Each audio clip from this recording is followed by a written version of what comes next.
மாண்புமிகு தமிழ்நாட்டினுடைய பள்ளிக் கல்வித்துறை அமைச்சர் எழுதி மாண்புமிகு முதலமைச்சரால் தற்போது வெளியிடப்பட்ட தேசிய கல்விக் கொள்கை 2020 என்னும் மதயானை என்ற புத்தகம் இன்றைய இந்த விழாவின் பேசுபொருள். இந்த புத்தகத்தினுடைய கருப்பொருள் இந்திய தேசிய கல்விக் கொள்கை 2020.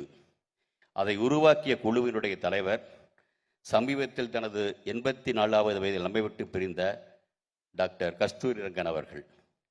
இந்திய விண்வெளி ஆடித்துறையில் தலைவராக 9 ஆண்டு காலம் இருந்தவர். நான் அதே துறையில் 36 வருடம் பணிபுரிந்திருக்கிறேன். அதில் 21 வருடங்கள் டாக்டர் ரங்கனுடன் பல சர்வதேச புகழ்பெற்ற விண்வெளி திட்டங்களில் பணிபுரிந்த அனுபவம் உள்ளது. அதே சமயம் இந்திய விண்வெளித்துறையில் குறிப்பிடத்தக்க பங்காற்றியவர்களில் என்னை போன்ற பலருக்கும் தரமான கல்வி கொடுத்தது தமிழக கல்வித்துறை. அதன் இன்றைய கல்வி அமைச்சர் எழுதிய புத்தகம் இது. இப்பொழுது இரு புத்தகங்களுக்கும் இடையில் தேசிய கல்விக் கொள்கை 2020, தேசிய கல்விக் கொள்கை 2020 என்னும் மதயானை என்ற புத்தகம். இந்த இரு புத்தகங்களுக்கும் இடையில் இருக்கும் நான் இருதலை கொள்ளி எருவாக இருக்கிறேனோ? இல்லை. எப்பொருள் யார் யார்வாய் கேட்பினும் அப்பொருள் மெய்ப்பொருள் காண்பதறிவு என்ற வள்ளுவனின் வாக்கையும், யார் சொல்லியிருந்தாலும் எங்கு படித்திருந்தாலும் நானே சொன்னாலும் உனது புத்திக்கும் பொது அறிவிக்கும் பொருந்தாத எதையும் நம்பாதே என்ற பெரியாரின் கூற்றையும் மனதில் கொண்டு 2 புத்தகங்களையும் படித்ததில் எனக்கு புரிந்தவை பற்றி அடுத்து 10 நிமிடங்கள் பேசலாம்னு நினைக்கிறேன். எனக்கு 5 நிமிஷம் தான் கொடுத்துருக்குறாங்க. இருந்தாலும் 5 நிமிஷம் நான் கொஞ்சம் உரிமையோடு எடுத்துக்கிறேன். புத்தகத்தின் தலைப்பு தேசிய கல்விக் கொள்கை 2020 என்னும் மதயானை.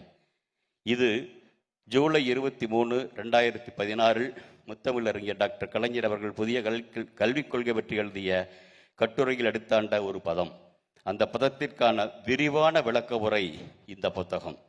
அதையும் தாண்டி முழுதாக படித்தபின் எனது கணிப்பு, தலைப்பை இப்படி பார்க்கலாமே அப்படின்னு அன்னைக்கு எழுதினப்போ தேசிய கல்விக் கொள்கை 2020 என்னும் மதயானைக்கான அங்குசம் அப்படின்னு இன்னைக்கு இந்த புத்தகத்தில் தலைப்பில் இது வந்துடுச்சு. அன்னைக்கு பார்த்தது படிவத்தில். ஏனென்றால் மதயானை அப்படியே விட்டுவிடாமல் சமத்து யானையாக மாற்ற ஒரு அங்குசம் தேவை. முதல்வர்கள் கொடுத்திருக்கோம், எப்படி வருதுன்னு பார்க்க வேண்டிய அவசியம் இருக்குன்னு நினைக்கிறேன். இந்த புத்தகம் அந்த பணியை செய்ய முதல்வதாக நான் பார்க்கிறேன். அந்த நேரத்தில் 2ஐயும் படித்ததில் எனது கவனத்தை கவர்ந்தவையும் அவை பற்றி எனது குறிப்புகளும் எனது பேச்சாக உங்கள் முன் விரிகிறது. ஒரு ஜனநாயக நாட்டின் கொள்கையை ஒட்டுமொத்தமாக மாற்றியமைத்து புதிதாக வேறொரு கொள்கையை உருவாக்கும் என்பது அளப்பரிய செயல். அதுவும் இந்தியா போன்ற பன்முகத்தன்மை வாய்ந்த தேசிய இனங்கள் வாழும் பண்பொழி கலாச்சாரங்கள் கொண்ட தேசத்தில் கடந்த கால வரலாறுகளை உள்வாங்கி அரசியல் சாசன மரபுகளை மதித்து கூட்டாட்சி தத்துவத்துடன் இயங்கும் மாநில அரசின் உரிமைகள் பாதிக்கப்படாமல் இந்த பணி செய்து முடிக்கப்பட்டிருக்க வேண்டும். அதற்கு மிக முக்கியமாக அனைத்து தரப்பு மக்களின் பிரதிநிதிகளாக தலை சிறந்த கல்வியாளர்களை கொண்ட ஜனநாயக நீதியான ஒரு குழு அமைக்கப்பட்டிருக்க வேண்டும்.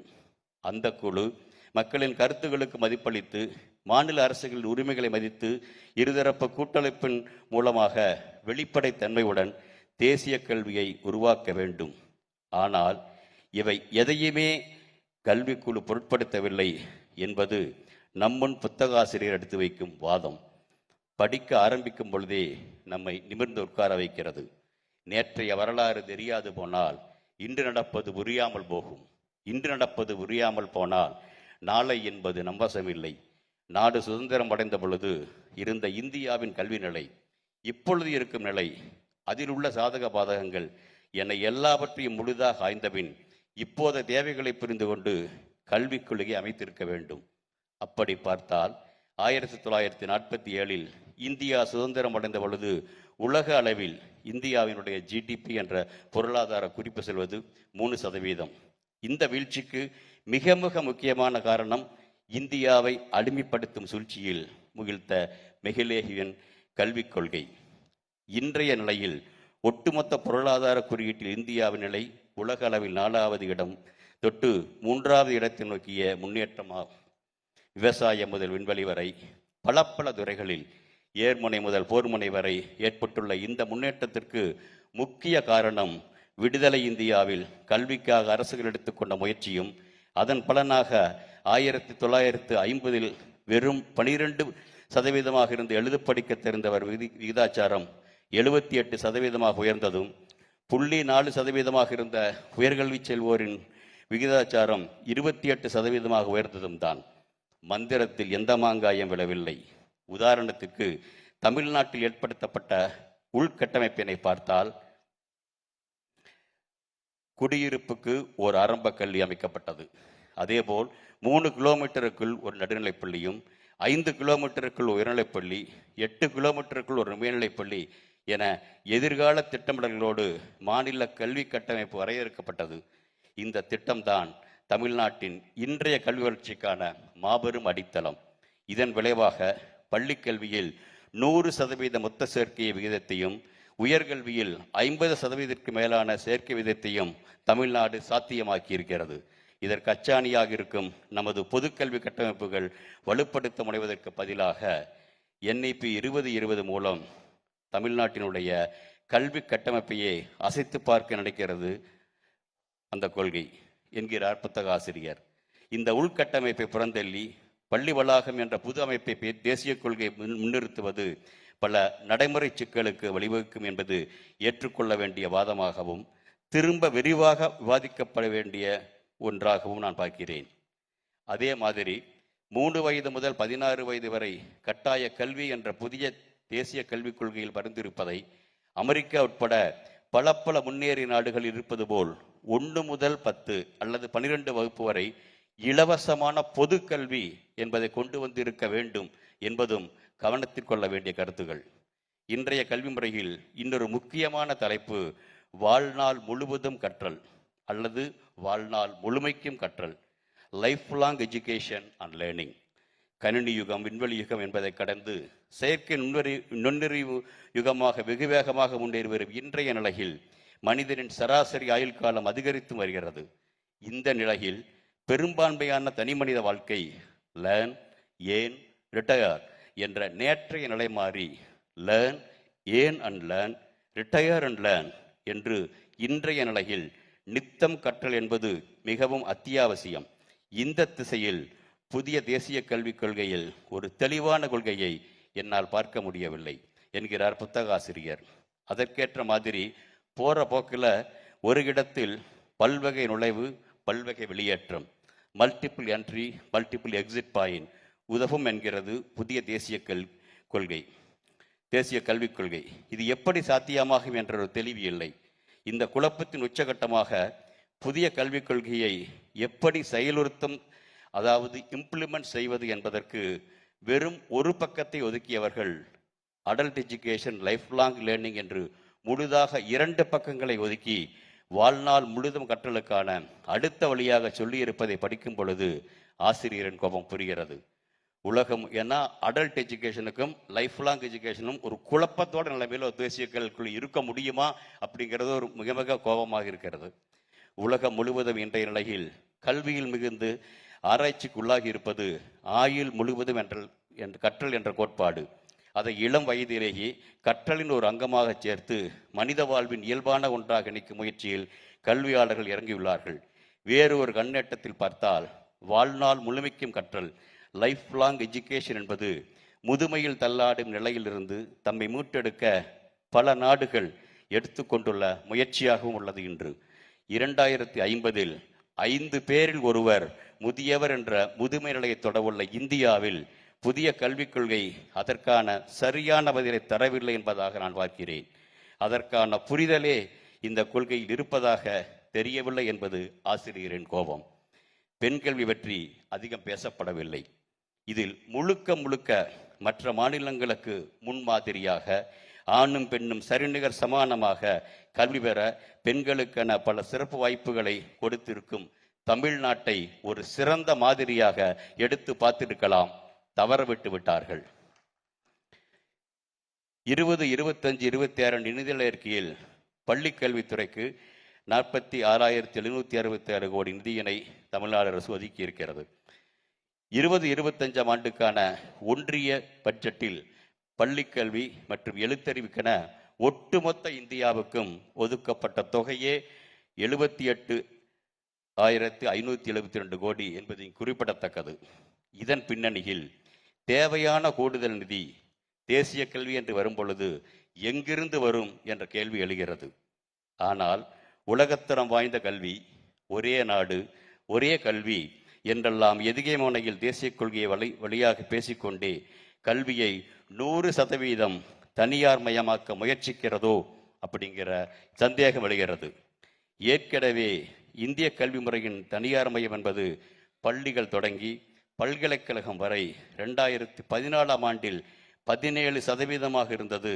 இப்பொழுது 46% அதிகரித்திருக்கிறது என்ற புத்தக ஆசிரியரின் கூற்று நம் கவனத்திற்கு வருகிறது.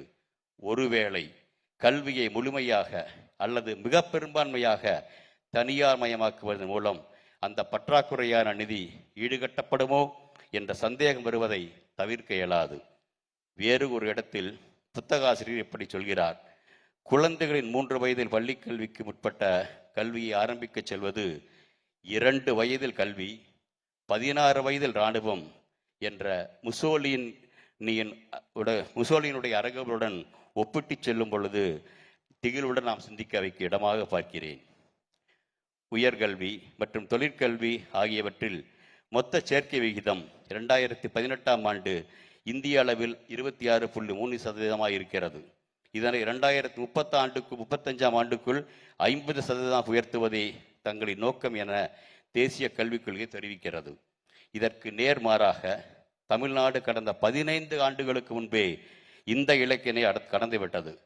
கல்வி அமைச்சகத்தின் உயர்தர கல்வித்துறை வெளியிட்ட அகில இந்திய உயர்கல்வி ஆய்வு 2021-22 அறிக்கையில் இதற்கான சான்றினை வழங்கியுள்ளது. தமிழ்நாட்டில் 18 முதல் 23 வயதுடைய மாணவர்கள் ஏறத்தாழ 33.9 லட்சம் பேர் உயர்கல்வியில் சேர்கிறார்கள். மக்கள் தொகை அடிப்படையில் 51.4% இளைஞர்கள் பள்ளிக்கல்வி முடித்து உயர்கல்வி கற்கிறார்கள். தற்பொழுது தமிழ்நாடு அரசு எடுத்து வரும் முயற்சிகளால் இந்த சதவீதம் மேலும் அதிகரித்து வருகிறது. பெண்கள் அதிக அளவில் உயர்கல்வியில் சேர்வதிலும் தமிழ்நாடு முன்னணி மாநிலமாக விளங்குகிறது. உலக அளவில் பல நாடுகள் தங்களின் மொத்த சேர்க்கை விகிதத்தை 50% உயர்த்துவதில் வெற்றி பெற்றுள்ளன. தமிழ்நாடு அந்த இலக்கை விரைவாக எட்டும் திசையில் முன்னேறுகிறது. ஆனால் தமிழ்நாட்டை பின்னுக்கு இழுக்கும் விதமாக தேசிய கல்விக் கொள்கையினுடைய கூறுகள் இருக்கின்றனவோ என்பது ஆசிரியரினுடைய வாதம். தமிழ்நாட்டின் அடுத்த தலைமுறையின் மீது உண்மையான அக்கறையுள்ள யாராலும் புறந்தள்ளப்பட முடியாத வாதம். நாடெங்கிலும் சுமார் 10 லட்சம் ஆசிரியர் பணியிடங்கள் காலியாக இருப்பதாக சில தரவுகள் சுட்டிக்காட்டும் நிலையில் அந்த பணியிடங்கள் நிரப்புவது பற்றி NIP எதுவும் குறிப்பிடப்படவில்லை. அதற்கு பதிலாக தன்னார்வலர்கள், இசை ஆசிரியர்கள், சமூக ஊழியர்கள், ஓய்வு பெற்ற ஆசிரியர்கள், இராணுவ அதிகாரிகள், அருகிலுள்ள பள்ளிகளில் இருந்து மிகச்சிறந்த மாணவர்கள் மற்றும் பட்டதாரி தன்னார்வலர்கள் என பலரை பயிற்சியாளராக தேர்வு செய்ய பரிந்துரைக்கிறது. இவர்கள் ஒருபுறம் ஊதியமின்றி சேவை செய்வார்கள் என்று கூறுகிறது, இன்னொருபுறம் ஊக்கத்தொகை வழங்கலாம் என்ற பரிந்துரையும் இருக்கிறது. இந்த குழப்பம் மருத்துவ பயிற்சி இல்லாதவர்களின் மருத்துவ பணி போல் அரைகுறை கல்விக்கு ஒரு வழிவகுக்குமோ என்ற கேள்வி எழுவதை தவிர்க்க இயலாது. நிறைய சொல்லிட்டே போகலாம், நேரம் பத்தில் நினைக்கிறேன், அதனால முடிவுக்கு வர்றேன். மொழிபெயர்ப்பை பற்றி மிக விரிவாக பேசுகிறது NIP. சமஸ்கிருதம் 23 இடத்துல சொல்லி தமிழை 2 இடத்துல போற வாக்கில் சொல்லிட்டாங்க. எங்கிருந்து எங்க மொழிபெயர்க்க போறாங்க அப்படிங்கிற ஒரு உயர்வு தெரியல. இந்த வகையில தேசிய கல்விக் கொள்கை ஆங்கிலத்தில் ஒரு மாதிரியும் தமிழில் அங்கேயே மொழிபெயர்த்தது தமிழில் வேறு மாதிரி இருப்பதை அங்கெங்கே காண முடிகிறது. மோசமான மொழிபெயர்ப்பை தாண்டி சில கண்ணாமூச்சி ஆட்டங்களையும் காண முடிகிறது. ஒரு இடத்துல சொல்றேன், உதாரணத்துக்கு ஆங்கிலத்தில் 26.5 செக்ஷன் வருது. Mechanism of performance funding to states, higher education institutions may be devised அப்படிங்கிறாங்க. Mechanism of performance based funding to states and higher education institutions may be devised. அப்படியே தமிழில் மொழிபெயர்த்தா வர ஒரு அர்த்தம் வேற, மொழிபெயர்க்கப்பட்ட நிலைமை வேற. உயர்கல்வி நிலையங்களுக்கும் செயல் நிகழ்ச்சி அடிப்படையில் நிதி வழங்கும் செயல் இயக்கம் திட்டமிடப்படலாம். மாநிலங்கள் எங்க போச்சுன்னு தெரியல. ஊக்கத்தொகை கொடுக்கப்படும் என்று வைத்துக் கொண்டால் கூட இந்த இடத்தில் ஜிஎஸ்டி அனுபவத்தின்படி பார்த்தால் முன்னேறிய மாநிலங்களுக்கு கிடைக்கும் கல்விக்கான நிதி பங்கீடு எப்படி இருக்கும்? ஜிஎஸ்டி போல இருக்குமா? இறங்குமுகமா இருக்குமா? அதாவது கல்வி குறியீட்டில் சிறப்பாக உள்ள மாநிலங்களின் மற்றும் உயர்கல்வி பங்கு குறைவாகி விடுமோ என்ற சந்தேகம் உருவாவதை தடுக்க முடியவில்லை. அதே போல அந்தந்த மாநிலங்கள் அவரவர்களுக்கே அவரவர் மொழிகளிலேயே பாடப்புத்தகங்கள் தயாரிக்கும் இன்றைய முறையை விடுத்து இந்தியா முழுமைக்குமான பாடப்புத்தகங்கள் உருவாக்கப்பட்டு பின் மாநில மொழிகளில் முயற்சிக்கப்பட்ட புத்தகமாக பாடப்புத்தகங்கள் வந்தால் எப்படி இருக்கும் என்று தெரியவில்லை. புதிய தேசிய கல்விக் கொள்கை பற்றி விமர்சிக்கும் அதே சமயம் இன்றும் தமிழ்நாட்டில் கல்வித்துறையில் நடைமுறைக்கு கொண்டு வந்து செயல்படுத்தியுள்ள 67 திட்டங்களை புத்தகம் பெருமையுடன் விவரிக்கிறது. இப்படி சொல்லிக்கொண்டே போகலாம். மொத்தத்தில் பல பில்லியன் டாலர்கள் செலவில் அமெரிக்கா மற்றும் சோவியத் யூனியன் நாடுகளால் நடத்தப்பட்ட நிலவு பயணங்களினுடைய ஆராய்ச்சி முடிவுகளின் தவறை சுட்டிக்காட்டியது குறைந்த செலவில் அனுப்பிய நமது சந்திரயான். அதே மாதிரி ஒப்பிட்டு பார்த்தால் பல கோடி செலவில் உருவானது புதிய தேசிய கல்விக் கொள்கை 2020. இன்று வெளியான இந்த புத்தகம் புத்தகாசிரியரே சொன்னபடி ஒரு தனி மனிதனாக திரு அன்பில் மகேஷ் பொய்யாமொழி என்ற இளைஞர் எழுதியது. புதிய கல்விக் கொள்கையில் உள்ள குறை நிறைகளை சுட்டிக்காட்டி இப்பொழுது உலக நாடுகள் பின்பற்றுவது நமது சந்திரயான் திட்டம்தான். அதே மாதிரி மற்ற மாநிலங்களும் இந்த புத்தகம் சரி என்று சொல்லி இதை திரும்ப பரிசீலிக்கும் நிலை விரைவில் உருவாகட்டும். உலக நாடுகளின் நிலவு பயணம் சந்திரயான் கண்டுபிடிப்பில் ஆமோதித்து மாற்று வழிகளில் முன்னெடுத்து வைக்கப்படுகிறது. அதேபோல் தேசிய கல்விக் கொள்கையும் எப்போதோ இதன் இலக்கை எட்டிப்பிடித்து 4 கால் பாய்ச்சலில் முன்னேறி கொண்டுள்ள தமிழகத்தினுடைய மாநில கல்வி செயல்பாடுகளை பின்பற்றி மாநிலங்களுக்கு அவற்றுக்கான உரிமையும் பங்களிக்கும் அளிக்கப்பட்டு ஒரு புதிய தேசிய கல்விக் கொள்கையை உருவாக்கட்டும். அதை உலகமே திரும்பி பார்க்கட்டும். அந்த விருட்சத்திற்கான விதையாக ஒரு வரலாற்று நிகழ்வாக இந்த விழா உருவாகட்டும். நன்றி, வணக்கம். நல்லதே நடக்கட்டும்.